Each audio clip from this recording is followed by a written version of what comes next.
In this section, we reflect on how unconscious bias occurs. The brain receives information all the time from our own experiences and what we read and hear or see in the media, and of course, from other people around us.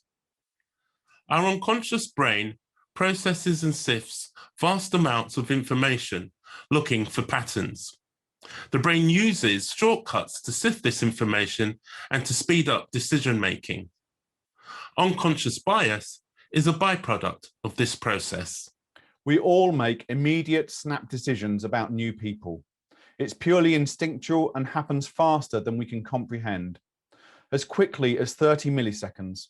Once the brain has made these decisions, it will then categorize the person based on past knowledge, assumptions, or stereotypes, creating either a positive or negative judgment. There are times when this sort of quick decision-making is useful. For example, if faced with a dangerous situation. However, it is not a good way of making decisions when dealing with our day-to-day engagement or interactions with others. As we become more aware of our biases, we're better able to avoid unintentional discrimination. It's possible for us to unlearn old habits and old biases and learn how to be more inclusive and accepting of diversity.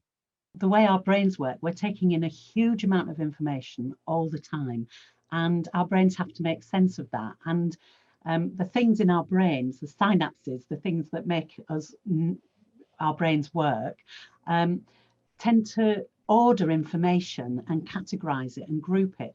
So if I've heard constantly that boys will be boys, or that boys don't cry, as I've been brought up and so on, that's going to lodge itself in my brain. And when I see a boy crying, I'm going to judge that boy on the basis of that information. That's just one simple example.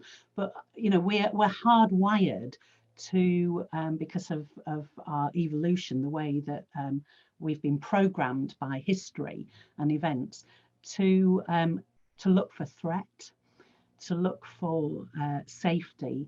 And so as we take that information in very, very quickly, our brain makes assumptions for us that we're not even aware of.